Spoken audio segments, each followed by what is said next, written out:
काली नजर। माँ माँ, अरे क्या माँ माँ कर रहा है? बकरी का बच्चा है क्या?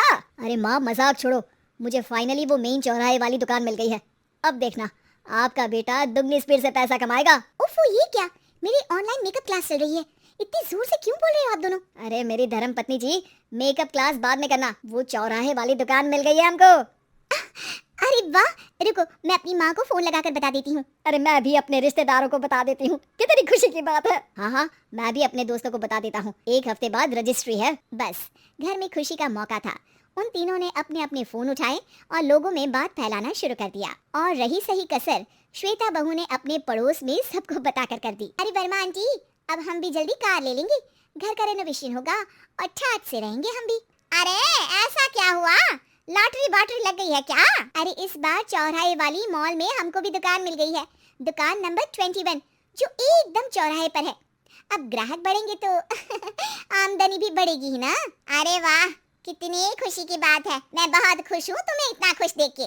बाकी एक बात कहूँ, सबको मत बताते फिरना, किसी की नजर लग जाएगी तो खुशी की खबर वापस लौट जाएगी। हैं? ऐसे थोड़ी ना होता है, अब डरा रही हो। अरे सही कह रही हूँ, काली नजर कहते हैं इस चीज को, जब आप किसी को कुछ बताओ और वो काम बिगड़ जाए। अरे लेकिन मैं तो, तुमने सबको बता दिया ना? हाँ, फोन लगा लगा के। अब बच के रहना, काली नजर बड़ी खतरनाक होती है। श्वेता इतनी खुश रहती है कि वो वर्मा आंटी की बात पर ध्यान ही नहीं देती, जबकि पड़ोस में और भी लोगों से खुशी की खबर शेयर करती रहती है। अगले दिन राजेश बहुत दुखी होकर घर आता है। अरे बेटा क्या हुआ? मुंह क्यों सूजा हुआ है? मधुमक्खी ने काट लिया क्या? माँ, वो दुकान किसी और के पास चली गई, किसी ने ज्यादा भाव लगा दिया। अरे पर बात तो आपसे हुई थी ना उस दुकान वाले की? हाँ, आज मैं टोकन अमाउंट देने गया था, तब मुझे पता चला कोई आकर सुबह मुझसे पहले ही ज्यादा अमाउंट दे गया। काली नजर।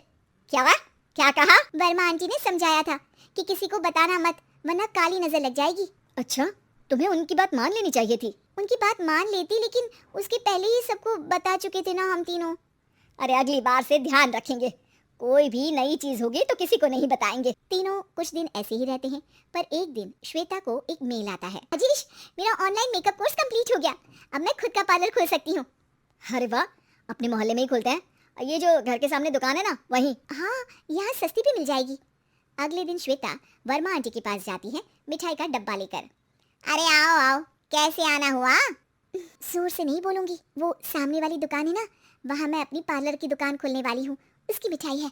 अरे वाह, बहुत बधाई हो तुमको। हाँ, मैं कमाने लगूंगी तो राजेश पर पूरे घर का बोझ नहीं रहेगा ना आंटी जी।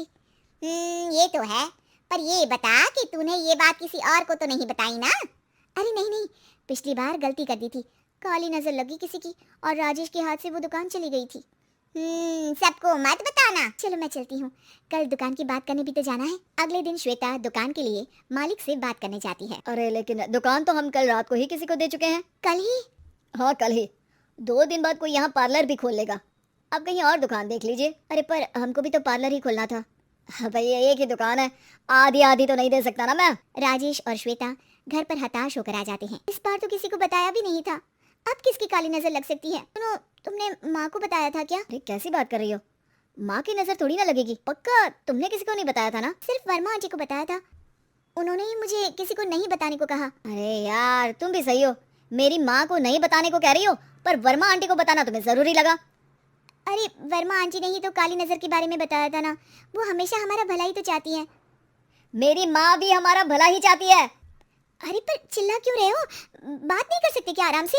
नहीं आता आराम से बात करना, और करना भी नहीं चाहता हूँ मैं। दुकान जाने का दुख गुस्से में बदल गया था और राजेश और श्वेता में बात बंद हो गई थी। 2 दिन बाद मोहल्ले में पार्लर का इनॉग्रेशन हुआ, जिसमें मोहल्ले के सभी लोगों को बुलाया गया, पर श्वेता, राजेश और माँ नहीं जाते। माँ अंदर आ जाओ, क्या देख रही हो?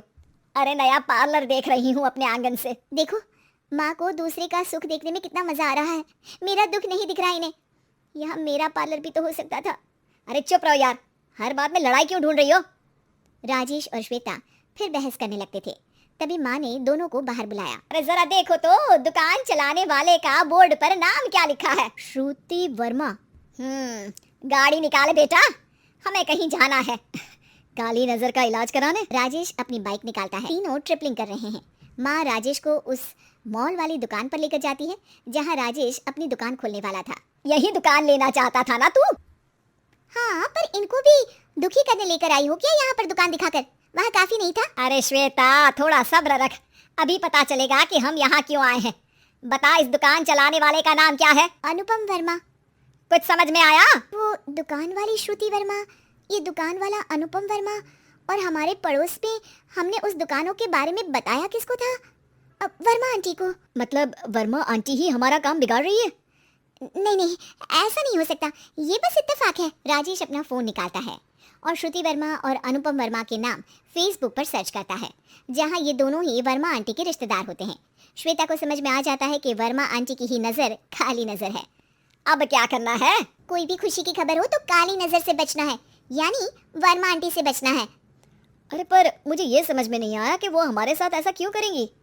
अरे बेटा, एक सीख है, दूर के आदमी को आपकी तरक्की से कम परेशानी होगी, पड़ोसी को ज्यादा। दोनों माँ की बात में हामी भरते हैं और अगला काम चुपचाप करने की कसम खाते हैं, ताकि आगे से वर्मा आंटी कोई काम ना बिगाड़ सके।